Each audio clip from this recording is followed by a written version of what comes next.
Hello, my name is Jill Bromenschenkel, and today I'll be sharing my research entitled Adulting, a study of life skills in the Millennial and Gen Z cohorts.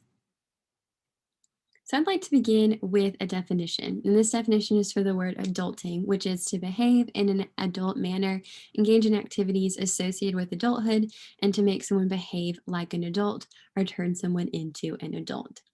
And so I saw the emergence of this word adulting in the media, mainly from young adults, specifically the millennial generation, in relation to everyday tasks or life skills that are necessary in order to lead a successful adult life.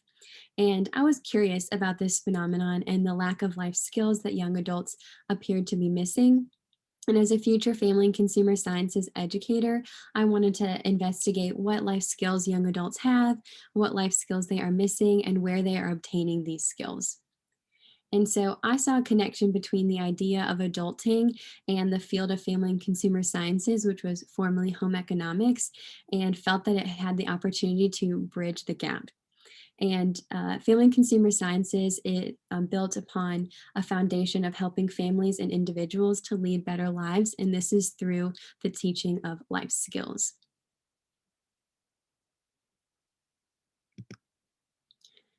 So the methodology of my research is that I began with a review of literature where I looked at the field of family and consumer sciences and its history as home economics, as well as exploring the millennial and Gen Z cohorts and the two generations that were before them to understand the different contexts in which these generations are emerging or were emerging into adulthood and the characteristics of these generations. Some of the main findings in my literature review is that young adults appear to be missing life skills, mainly in the areas of cooking and nutrition, as well as finance. And so some millennials miss these skills. They felt whether it was from home or school or a combination. And so they have been attending different seminars and classes called adulting schools, or sometimes they are held at college campuses where they can enroll in them, and they help to aid in learning independent skills like chopping an onion or making a budget.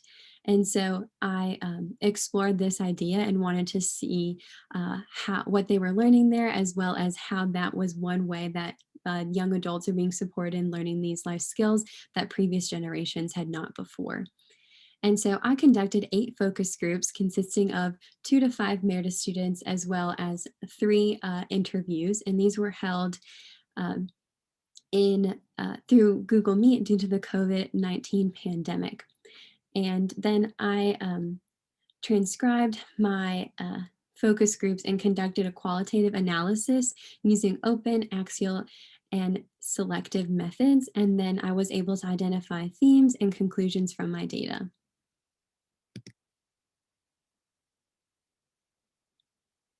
So one of my largest findings is that adulthood is a transition and is a transition into independence. It's not necessarily marked by turning 18, but rather the process of leaving your primary caregiver and acquiring and obtaining these different skills in order to live independently and confidently on your own. And so every participant shared that independence was a key component in their transition into adulthood. And many of them shared that life skills were a key component in order to um, gain their independence. And one participant described these life skills as active knowledge. And so these are the tools that help them to gain their independence in order to live successfully as an adult. And some of these life skills included finances, which was one of the most commonly discussed uh, life skill that these young adults were desiring, specifically in complex subjects such as taxes and investments. Cooking and nutrition was also a life skill that was mentioned, car maintenance, professional skills, clothing selection and care, and social emotional skills.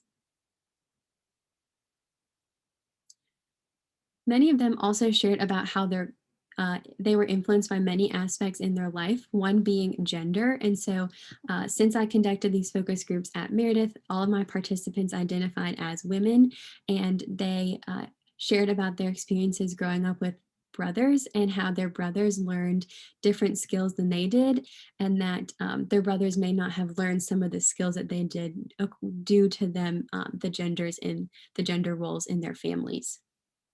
And they also shared about generational changes. And so they were influenced by what their grandparents or parents were taught, and how the time that they grew up and transitioned into adulthood, what they learned then, how those values then were passed down to them, and how they'd had to um, make sense of that in their own lives, as well as the influences from their own generation in order to move into that phase of adulthood.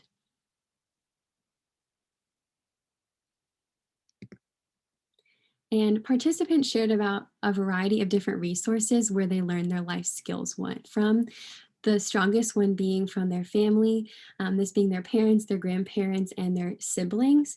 And so these were the primary source of where they learn the skills, and oftentimes where they go to ask questions now, even as they are transitioning into that phase of adulthood. And another one is internet and media, which was very characteristic of these younger generations. And this, whether they learn, if they have a question, many of them will go to Google first and would share that that's where they would start their search, and would then from there use their own researching skills or processing methods in order to determine what was the most appropriate information for them. And many of them shared that TikTok and YouTube are helpful sources because they are rich with information and details on how to do these different processes or manage these different tasks. And another source for many of these participants were their friends or their roommates. And so they learned a lot from their peers who were learning these skills at the same time as them.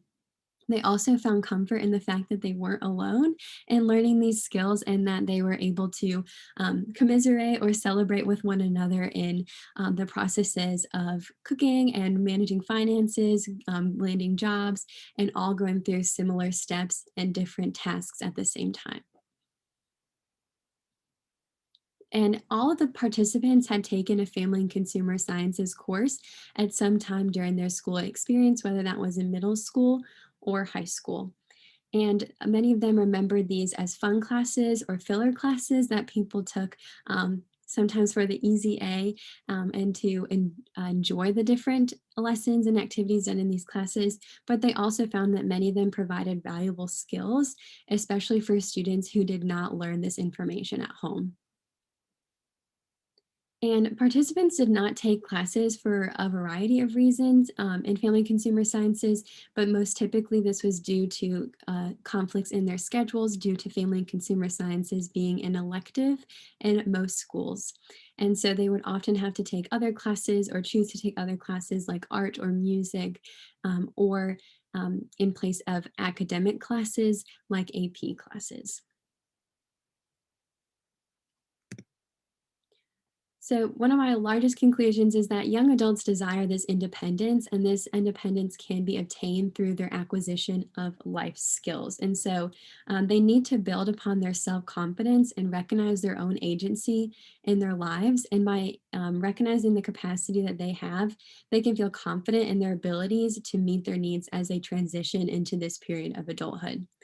And many of the participants stated that they felt overwhelmed by tasks and stressors and the responsibilities of adulting, but they feel more confident in themselves when they're able to successfully manage tasks. And so the more that they completed these tasks, the more they felt capable of the next task that would may come to them, even if they had not had specific experience with whatever that situation was. And so, family and consumer sciences can be a formal way for students to gain these life skills and expose them to different tasks and situations that they will have to manage when they enter adulthood. And so, by having these early and frequent experiences, they can build on that self confidence and recognize their own capacity to be able to handle the different responsibilities that go along with being an adult, and can take those with them throughout the process of becoming an adult and within that transition.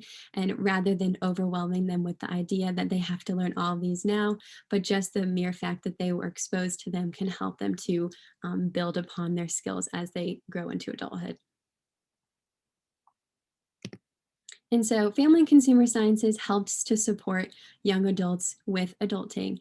There's a clear connection between the field of family and consumer sciences and how it can help to support young adults as they ease into this transition. And the transition is um, able to happen due to the acquisition of independence because of the life skills that they are gaining. And so the more confidence they build, the more independence they are able to build, and then they can be prepared to handle any hurdles that adulting will throw at them. I would like to thank my thesis advisor, Dr. Howell, and for all of her support and knowledge throughout this entire process. I would like to also thank Dr. Tibbett for her advice and support, especially when it comes to the field of family and consumer sciences. And I would also like to thank Gail Carnegie, Dr. Yang, and the rest of the Human Environmental Sciences Department for all of their support. Please feel free to reach out to me with any questions, and I appreciate you taking the time to hear about my research. Thank you.